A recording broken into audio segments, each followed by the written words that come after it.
Hello friends, welcome to my channel বিলি সোনা মামি চ্যানেলে তোমাদের সবাইকে জানাই অনেক অনেক স্বাগত। তোমরা সবাই কেমন আছো? আশা করছি অনেক ভালো আছো আর আমিও ভালো আছি। তো আজ অনেক দিন পর চলে এসেছি তোমাদের সাথে আবার আমার ডেইলি লাইফস্টাইল শেয়ার করার জন্য। তো আজকে হচ্ছে জানুয়ারির ২২ তারিখ আর আজকে হচ্ছে বৃহস্পতিবার। তো এই যে সকালবেলা উঠে দেখতেই পেলে যে আমি এখন ব্রাশ করছি। আর এই যে একদিকে বসিয়ে দিয়েছি বিলি সোনার দুধ আর একদিকে বসিয়ে দিয়েছি বিলি সোনার জন্য খিচুড়ি। আর এই যে দুধটা ওর জন্য আমি গুলে একদম রেডি করে রেখে তারপরে যাব ফ্রেশ হতে ড্রেস চেঞ্জ করতে। কারণ কি বলতো, দুধটা না অনেকক্ষণ ধরে ও খায়, ঠান্ডা না হলে ও একদম খেতে পারে না। তো সেই জন্য আগে থেকে একটু গুলে রাখছি। তারপরে এই যে আমাদের এখানে খেজুর আর কিশমিশ ভেজানো জল ছিল একটুখানি, তো সেটাই মধু দিয়ে গুলে এখন তাড়াতাড়ি করে খেয়ে নিচ্ছি।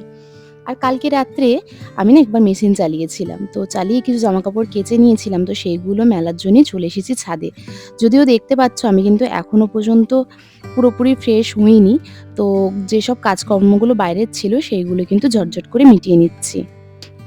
তো আজকে সকাল সকাল কিন্তু এখনো পর্যন্ত চা খাওয়া হয়নি, সেই জন্য কিন্তু মন মেজাজ খুবই খারাপ। আসলে কি হয়েছে জানো, বিলিসোনার পাপা আমার আগে ঘুম থেকে উঠে পড়েছে, উঠে আর ঘরে নেই। ঘুম থেকে উঠে দেখলাম ও ঘরেতে নেই।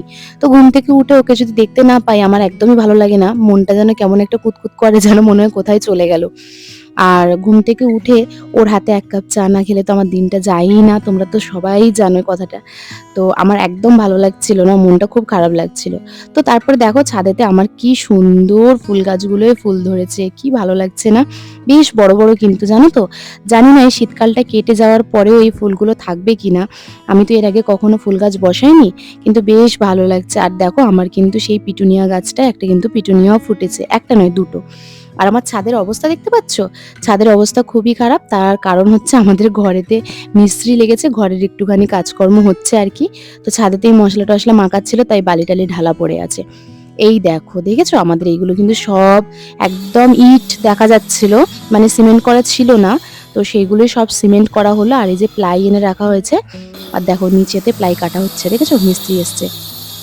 কারণ আমাদের না একটা গেট বসাতে হবে, তোমাদেরকে দেখাই চলো।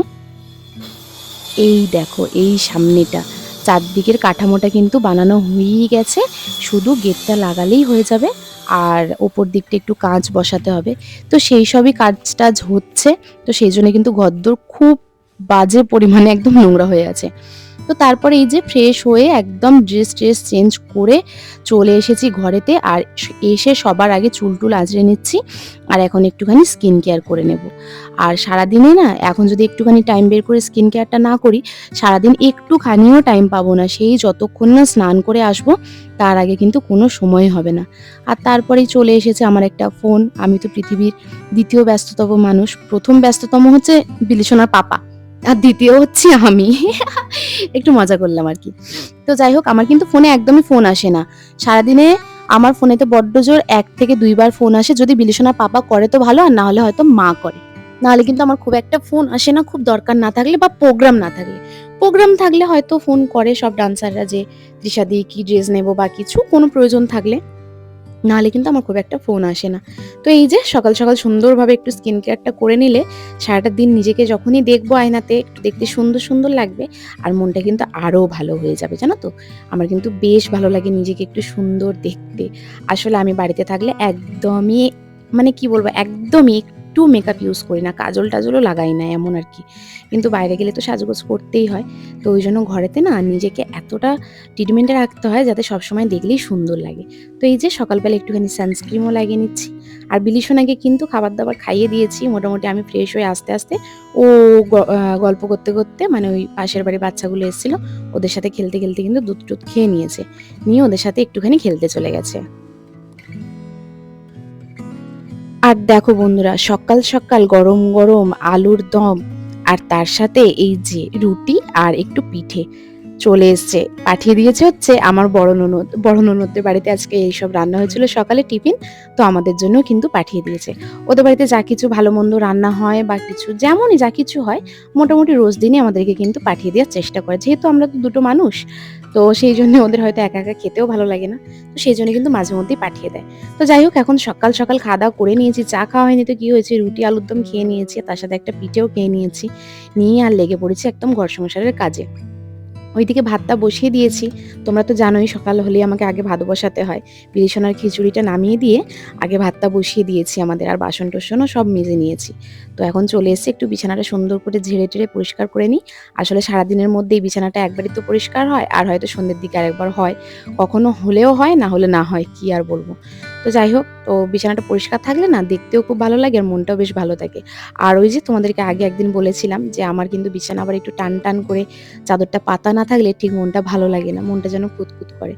তো এখন এই বিছানাটা পরিষ্কার করে নিচ্ছি, তারপরে ওই দিকের বিছানাটাও পরিষ্কার করতে হবে। আর কি বলবো, ঘরেতে মিস্ত্রি লেগেছে, টাইলস কাটার কাজ চলছে, তার সাথে আবার কাঠেরও কাজ চলছে, মানে কাঠে ওই ডিল করছে। ঘর ভর্তি ময়লা হয়ে যাচ্ছে, সেই জন্য ঘরটা যতটা সম্ভব না বন্ধ করে রাখার চেষ্টা করছি। বারান্দাটা তো ময়লা হচ্ছেই, মানে জলের বোতলগুলো ভরে ভরে রেখে এসেছিলাম, তো এখন হাত দিতে গিয়ে দেখি যে পুরো হাতের মধ্যে কালো কালো লেগে গেছে। কি করব, সব বর্ষটা মুছতে হবে।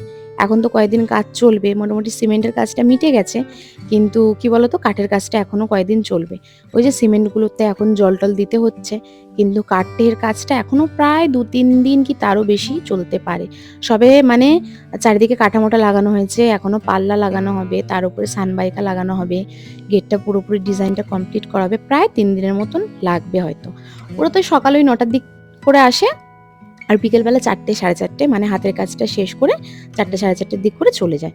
তো এইরকমভাবে কাজ করলে প্রায় 3-4 দিনের মতন লেগেই যেতে পারে। তো যাই হোক, এখন এই বিছানার চাদরটাও পাল্টিয়ে দিই। এই বিছানার চাদরটা না অনেক দিন ধরেই রয়ে গেল। মানে কি আর বলবো, খুব একটা নোংরা হয় না। আসলে এই বিছানাটা খুব একটা তুমি কাউকে উঠতে দিই না। এটা একদম নরম তো, মানে বসলেই যেন গর্ত টাইপের হয়ে যায়। চাদরটা না খুব ঘেঁটে যায়। সেই জন্য আমি বলেছি এই বিছানাটা শুধুমাত্রই একদম সাজিয়ে রাখার জন্য। এই বিছানাতে কেউ উঠবে না, আর কেউ কিন্তু নোংরা করবে না, ময়লা করবে না। তো যাই হোক, আমার একটুখানি বিছানা-টিছানা বেশ পরিষ্কার থাকবে, সব টান থাকবে, একদম ফ্রেশ থাকবে, আমার কিন্তু দেখতে খুব ভালো লাগে। যদিও আমি মেইনটেইন করতে পারি না, এই যে পরিষ্কার পরিচ্ছন্ন করে রাখবো, একটু পরে হয়তো আবার নোংরা হয়েও যেতেও পারে।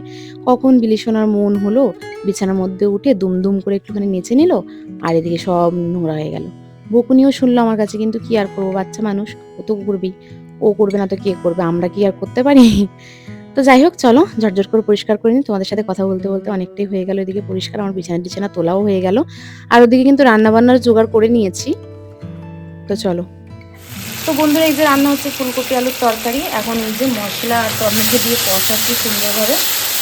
আর এই যে এখানে ফুলকপি ভাজা, এখানে আলু ভাজা, আর বিলি সোনার এই যে এখানে তরকারি, মানে বিলি সোনার খাবারটাও রেডি হয়ে গেছে আলু সেদ্ধ দিয়ে। আর এই দেখো এখানে মাছ ভাজা আছে, তো মাছ ভাজা আর এই যে একটুখানি ভাত, এখানে এখন খাইয়ে দেবো। তারপর আমাদের রান্নাবান্না হয়ে তারপর পরে যখন খাবে। তোমাদের দেখায় বিলি সোনা কি করছে। তো কাজের মাঝখানে এসেই আমি কিন্তু বিলি সোনাকে সুন্দর করে স্নানও করিয়ে দিয়েছি। যদিও নিজেই স্নান করতে ভালোবাসে, তবু একটু না পাশে দাঁড়িয়ে বলতে হয়, তাড়াতাড়ি নাও, আর নয়, ভালো করে গা মুছে নাও, এই আর কি। তো ওকে কিন্তু স্নান করিয়ে দিয়েছে, আর ও এখন আমার হেল্প করে দিচ্ছে, দেখেছো? ঘর দৌড় হয়ে গেছে একদম পরিষ্কার, সব বিছানা তো আমি গুছিয়ে ফেলেই ছিলাম, আর বিলি সোনা কিন্তু আমার মেঝেটা পরিষ্কার করে মুছে দিয়েছে। মানে বুঝতে পারছো কিভাবে মুছেছে। যদিও তারপরে আমাকে আরেকবার মুছতে হয়েছে, কিন্তু সেটা বড় কথা নয়। বড় কথা হচ্ছে যে ও কিন্তু আমাকে হেল্প করেছে, এটাই আমার কাছে অনেক। তো যাই হোক, ঘরদোরটা পুরো পরিষ্কার এরকম থাকলে না সবসময় মনটা কিন্তু বেশ ভালো লাগে, কি বলো? শুধু কবজেটা লাগানো হয়েছে, এই যে দরজা খোলা বন্ধ, বড় দরজা, তো জন্য তোমাদের দেখাতে অসুবিধা হচ্ছে, ঠিক আছে। আর যে এখানেও কাঁচ টাচ লাগানো হবে, গ্রিল লাগানো হবে, কাঁচ লাগানো হবে। আর একটা দরজার কাজ ওই যে বাইরেটা হচ্ছে। আর এই যে এখানে বিলিশোনার পাপা, বিলিশোনাকে এখন টিফিন করিয়ে দিচ্ছে একটুখানি। তো হ্যালো বন্ধুরা, দেখো আমার কি অবস্থা। আমি চুলেতে একটা ক্রিম লাগিয়ে এখন রেখে দিয়েছি। এখন আমার প্রায় এটা আধ ঘন্টার মতন রাখতে হবে, তারপরে ধুবো। আর চলো তোমাদেরকে দেখাই যে আজকে কি রান্না। এই যে আজকে একটুখানি ফুলকপি আলুর তরকারি করে নিয়েছি, আর মাছ ভাজা যে আছে, তো ফুলকপি আলুর তরকারি দিয়ে আজকে। আর আজকে যেহেতু অনেক কাজকর্ম আছে, আর ব্যাগটাকেও সব গুছাতে হবে, কারণ কালকে সরস্বতী পুজো, আর সরস্বতী পুজো স্পেশাল তো কিছু কাজ থাকেই, যেমন বিলিশোনার ব্লাউজ, শাড়ি, সায়া, তো সেগুলো একটু সেলাই টেলাই করতে হবে, অনেকটা কাজ আছে। আর তারপরে কাল থেকে আমাদের শো শুরু হয়ে যাচ্ছে, তো সেই সব ব্যাগটা গুছাতে হবে, অনেক কিছু কাজ আছে। তেমনি অনেকটা বেলা হয়ে গেছে, আর দেরি করবো না, চলো আগে স্নানটা করে নিই, তারপর খাবো। আধ ঘন্টাটা রাখতে হবে, ভাবছি আগে ভাতটা খেয়ে নেব, তারপরে স্নান করবো, কারণ বিলিশোনাকে তো খাইয়ে দেওয়া হয়ে গেছে, খুব একটা চাপ নেই ওকে নিয়ে, ও আমাদের সাথে আর দুগাল খেলেই হয়ে যাবে মোটামুটি। তো ভাবছি আগে খেয়ে নিই, তারপরে স্নান টান করবো। তো বিলিশনার পাপার তো ফোনের কোনো শেষ নেই, মানে সারাদিনে অন্তত 200 খুব কম বলে ফেললাম, অন্তত 500টা ফোন ঢোকে। তো ওই ঘরেতে বসে বসে ফোনে কথা বলছে, আর বিলিশনা ওই ঘরেতেই বসে আছে। তো চলো আর দেরি করবো না, তাড়াতাড়ি খাওয়া দাওয়া করে ফ্রেশ হয়ে আবার তোমাদের সামনে আসছি। তো গুড ইভিনিং বন্ধুরা, এখন হয়ে গেছে সন্ধে, আর এই সন্ধেবেলা এত জোর খিদে পেয়ে গেছে, তো ভাবলাম কি রান্না করা যায়। তারপর ভাবলাম ফুলকপি আলুর তরকারি তো আছেই, অনেকটাই আছে, তো একটুখানি যদি মিষ্টি মিষ্টি করে পরোটা করে নিই তাহলে কিন্তু খেতে বেশ ভালোই লাগবে। তো বিলিশনাকে বললাম, বিলিশনা বললো যে ঠিক আছে করো। আসলে আমার একা একা না খেতে কিছু ভালো লাগে না। বিলিশনার পাপা তো এইসব লুচি পরোটা একদম খেতে পছন্দ করে না। তো আমি চাই যাতে আমার মেয়েটা একটু খায়, যাতে ওর সাথে আমি মানে দুজনে আর কি একসাথে খেতে পারি, যাতে আমার সুবিধা হয়। সঙ্গ না হলে না এইসব জিনিস একা একা রান্না করে খেতে একদমই ভালো লাগে না। তো যাই হোক, আজকে কিন্তু বিলিশনার পড়া ছিল, তো ও 4:30টার দিক করে পড়তেও চলে গিয়েছিল। তারপরে আবার চলে এসেছে, কি প্রবলেম হয়েছে জানি না আমি, ওর বাবা জানে। তো যাই হোক, ওর বাবা আবার আমার কাছে বিলিকে নামিয়ে দিয়ে আবার অফিসে চলে গিয়েছিল, কারণ অফিসে কমিটি ছিল। তো সেই জন্য না পুরো ব্যাপারটা আমার ঠিকঠাক জানা হয়নি যে আজকে কেন পড়ালো না। তো তার সাথে এদিকে আমার দেখো পরোটাও করে ফেলেছি। আমি না এটা রাতের জন্য করছি না, জাস্ট এখন একটু টিফিন করব, সেই জন্যই 2-4টের মতন করছি আর কি। তো এই যে গরম গরম পরোটা আর এই যে ফুলকপির তরকারি, এখন বিলিশনা আর আমি একটুখানি টিফিন করব। বিলিশনা পড়তে যায়নি মানে কি গিয়েছিল, কিন্তু আজকে বিলিশনাদের ছুটি, পড়ায়নি তাই তো? কারণ কি একটা হচ্ছিল, যাই হোক, সবাই ম্যামের গেটের কাছে সবাই দাঁড়িয়ে ছিল। আচ্ছা ঠিক আছে, সব বড় বড় লোক। ঠিক আছে। তো ও আজকে যায়নি পড়তে, ওদের একটু সমস্যা হয়েছে সেই জন্য। তো চলো এখন এই যে বিছানায় দুজনে মা মেয়ে মিলে পা ঢুকিয়ে বসে একটুখানি টিভি চালাবো আর একটুখানি পরোটা খাবো, তাই তো? হ্যাঁ।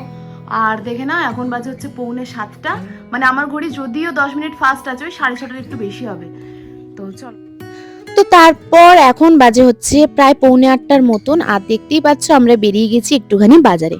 তার কারণ হচ্ছে এক জায়গাতে না আমার ব্লাউজ কাটাতে দেওয়া ছিল, তো সেইগুলো নেব, আর একটু কাজও ছিল যেহেতু কাল থেকে প্রোগ্রাম।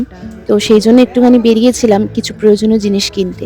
আর তারপর দেখো কি সুন্দর দুটো ঠাকুর দেখতে পেয়ে গেলাম। এখানটা না ফুচকা খেতে আসি, তো ঠাকুরগুলো দেখে কিন্তু মনটা খুব খুশি হয়ে গেল, মনে পড়ে গেল যে কালকে সরস্বতী পুজো। তো যাই হোক চলো তোমাদেরকে এক জায়গায় নিয়ে যাই। এই দেখো, দেখেছো কি সুন্দর লাইটিং, আর এটা হচ্ছে শান্তিপুর নবীন সঙ্গীর মাঠ। আর এখানে আজকে হচ্ছে যাত্রা, আর যাত্রা হচ্ছে শুনে বিলিশনা যাত্রা দেখতে আসবে না সেটা তো হতেই পারে না, কারণ বিলিশনা কিন্তু প্রচুর পরিমাণে যাত্রা ভক্ত। তো এই যে যাত্রা হচ্ছে শুনে আমরা দুজন কিন্তু চলে এসেছি এখানে যাত্রা দেখতে। আর তারই সাথে শেষ করলাম আজকে আমার ভিডিওটা। সবাই ভালো থেকো, সুস্থ থেকো, দেখা হবে আমার নেক্সট ভিডিওতে। আর তোমাদেরকে সবাইকে জানিয়ে দিই সরস্বতী পুজোর আগাম শুভেচ্ছা। তো চলো, গুড নাইট।